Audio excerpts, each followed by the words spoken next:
Greetings to everyone who watch our show. This is Starfish Academy show, Moneylogy, again here with you and me and Valo, as always, here to share our thoughts, our experience about different topics regarding financial freedom, investing, entrepreneurship. So hi Valo again. Hi everybody, good to see you. Good to see you, and today we have a special topic for you, which in my opinion is really important if you want also to find the ways how to start investing and even to find ideas how to start investing without having enough money, because usually people think that in order to invest you need to have money, and some not maybe fully correct thoughts or understanding about different terms stops them from it. So today we want to talk with you about the difference between value and the price. Is it the same? Is it different? And how it reflects also in your behavior when you make some financial decisions. So Valo, what are your thoughts? Is it the same, price and value, or there are some differences? Well, I think it's always different for different people because we perceive value differently, and sometimes the challenge is that when we put the price tag on something, then for somebody it has less value and somebody it has more value. So exactly. If we decide not to convert value to price and we could even actually exchange value with each other, then it could be even beneficial for both sides. So it's kind of interesting topic, and I believe that when people buy something, they always perceive that the value is higher than the money they pay. Exactly, and that's why probably the reason why a lot of people say that something is too expensive or something is too cheap for them, because it's just the reflection of the value they see in this thing, and saying it is expensive just for me means one of two things. First one, maybe you see the value but you don't have enough money to pay for it, or another one, you don't see enough value to pay for this thing or service, the price which is asked. Yeah, and just to give you a good example, I have a glass of water here. I mean, what is the value of a glass of water? I mean, if I'm next to the water, I mean, it doesn't, there's no price I would pay, probably more than €0.50. But if I'm in the desert for the past 2 weeks and I have no water, probably I would give away all of my fortune for that. So it's really depends on the situation, and the perceived value is always different for different people and different situations. Exactly. And it also probably shows us that if you create enough value, you will always be able to earn the money you want to earn, because it's also connects with the same thing. The money which somebody earning is only the reflection of value he creates for a community, for society, for his employer, or whatever other group of people. And if somebody, let's say, earns a higher than you earn now, probably the value which is created by them is just higher. Yeah, and just to give you an example also from the training area, what we have done. So let's say we have a training about how to make money without money. Now the question is, okay, what is the value of this knowledge? If for the rest of my life I know how to make money without money, it would be probably could have pretty high price tag, and they would be still beneficial for me. So it really depends on the topic and depends on the the person and the situation, how he's going to use it. So if he's going to use the information for his advantage, then usually the value could be tenfold more than the price is paid. Exactly. And also understanding this difference can help you to find the ways how you can even invest without money, because if you find a way how to create value for another person, not only by money, but maybe by your knowledge, by providing him a good investing opportunity, which he couldn't find himself, it can help you also to attract money and start investing with other people's money. Is it right? Yeah. It could be also that if there are two persons with an open mind and both have something what the other person wants, you don't even have to put the price tag on it. You say that, okay, I give you this value, you give me this value back, and we're both happy because we wanted exactly what somebody had to give. So we don't even need to put the price tag always. If you have an open mind and another person with an open mind, then you can do magic even without money. Perfect.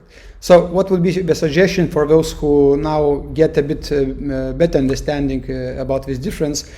always when you have something which you want to buy or the opportunity to invest or start business, just first of all ask you what value is there for you, what value also you can offer for another party instead of paying for money. And if you find the ways, this always will be much better deal for both sides, because you will exchange value which is okay for you and for another person or another party, and money is only the second option if you can't find the ways how to do it. This reminds me of my mentor, who once used to say that only lazy people use their own money, which means that it's the most easiest way is to just take the money out of the pocket and pay.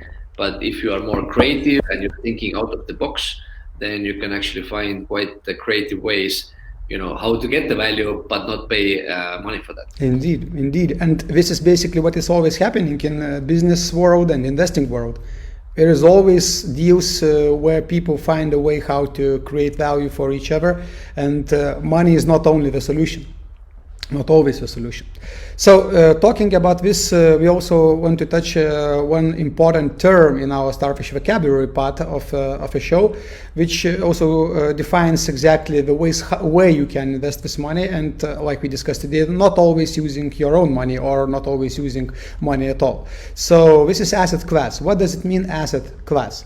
There are probably for you also known that there are not only one way where you can invest money, but different ways, and each of this group of ways to invest money, to acquire wealth, can be called an asset class. So asset is something which puts money to your pocket, and the different ways, the different instruments which can do so, called an asset class. So here in this picture you can see at least three of them. Stock and commodities, probably one of the most popular options for people to choose, real estate, and also business.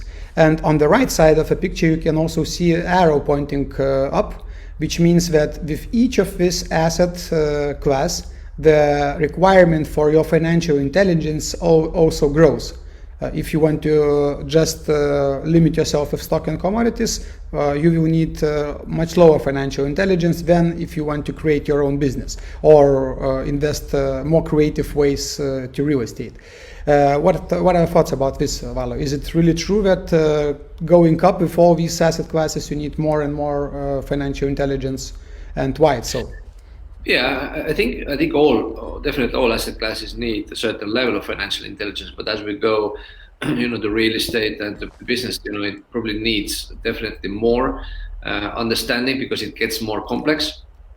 Somebody to go and buy a stock or buy a commodity, you can do it basically in 5 minutes.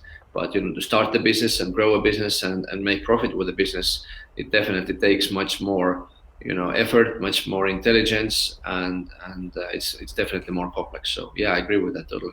Exactly. And this was also the path I started. When I started my journey towards financial freedom, I started with stocks. I basically started to invest in the first step was basically mutual funds. Then it was stocks, then it became also some commodities. After that, I transferred my investments, biggest part of the portfolio, to real estate, and also businesses appeared here.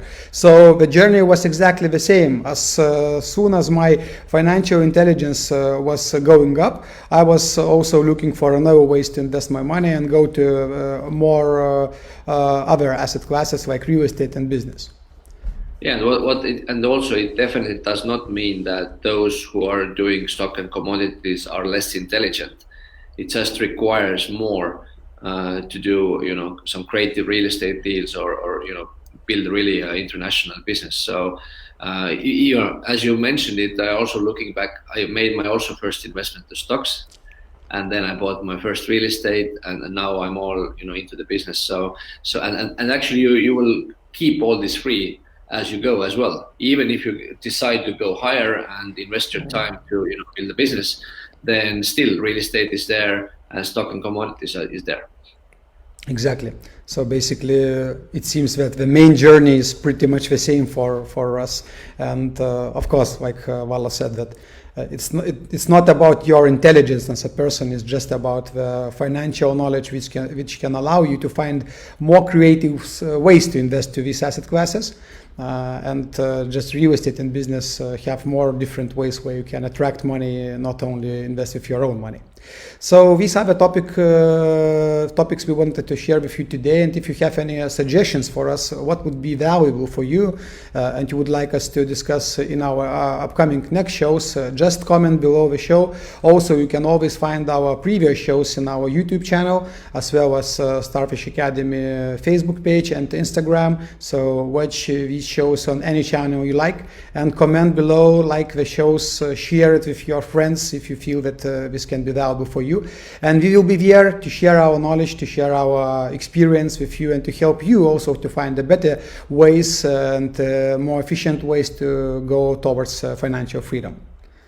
Thank you, Valo, to be here with me today, and let's meet again the same day, Tuesday, the same time, in our weekly Moneylogy show, where we can discuss with you the topics which can help you to become financially free faster and more efficient. See you here. Have a great week. Bye-bye. Bye.